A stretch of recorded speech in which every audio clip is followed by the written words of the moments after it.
everyone. I just wanted to jump in here real quick and just address something that I was just listening to. And it was more about where we are. Again, last year on this day, I created a video that talked about coming out of 2020. And 2020 wasn't that bad.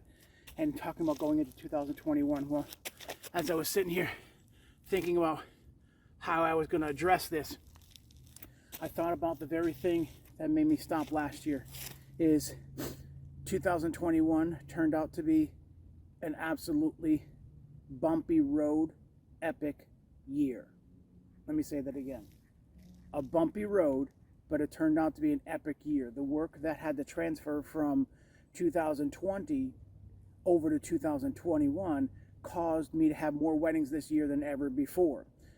But I lost so much more the year before. So you can't look at what you lost, you got to look at what you gained.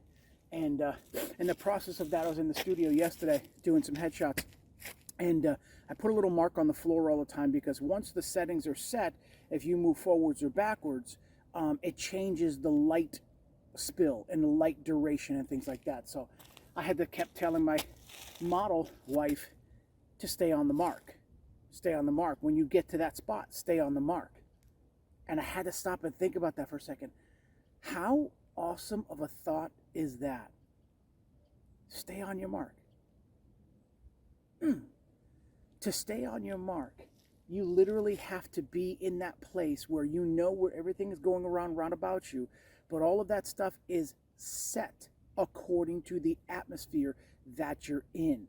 As a photographer, I created this space and I added the light. And by doing that, as long as you stay on your mark, you will be safe.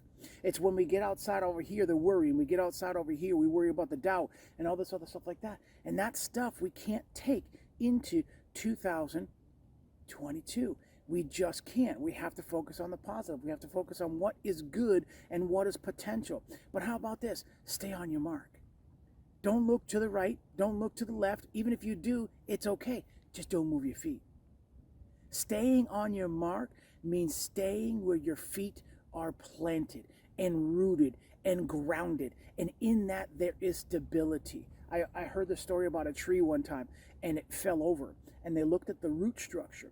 And the root structure was so wide, but no depth. You ever see those roots that go across the ground? You can trip on them if you're walking and stuff like that.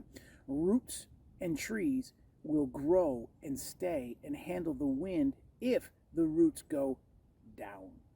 If the roots go sideways, you tend to be a little bit more with the winds and things like that. So we got to be very, very careful with what we're doing and what we're saying. So let me start this. I want to start off 2022 on my mark. You ever hear the Olympics? When you hear and they're getting down into their setting position to run track or run the marathons or run the 400 or do whatever they're going to do, they say on your mark, bang, they go right down into position. So let 2022 be just that. Be on your mark, which means get down in position. You're getting ready to run and you're getting ready to move forward. How about not just move forward? Just move forward. Forward is still a direction, whether it's fast enough or not. Let's remember, backwards is still a direction too. So we don't want to go backwards for too long. It's okay to take a step back sometimes in order to take 2 steps forward. And eventually you'll move forward from there. We focus on, oh my God, look what happened here and look what happened here. That's a step backwards. If you keep focusing on that, you can't take any steps forward. So let's remember that. On your mark. What an awesome thought. If you've got a business like I do and you're an entrepreneur like I am, put it this way. Let's just say, let's start off 2022 on your mark. You know what? Whatever can come my way, I don't know if I'm going to fatigue. I don't know if I'm going to make it. I don't know if I'm going to finish. I don't know if I'm going to fall. I don't know if I'm going to trip. I don't know what's going to happen. I don't know if I'm going to lose clients. I don't know what's going to happen. But I'll tell you what, I'm on my mark. And as long as I'm on my mark and in my starting block, I can do nothing except be ready for what's coming in front of me. So be prepared, be encouraged, be strengthened, be on your mark, stay on your mark. It's okay to look to the sides, but don't move your feet. Let your feet be planted in the things that you know and allow you to go forward from there. So take that into 2022, be on your mark, and remember this, smile more, it hurts less. Peace.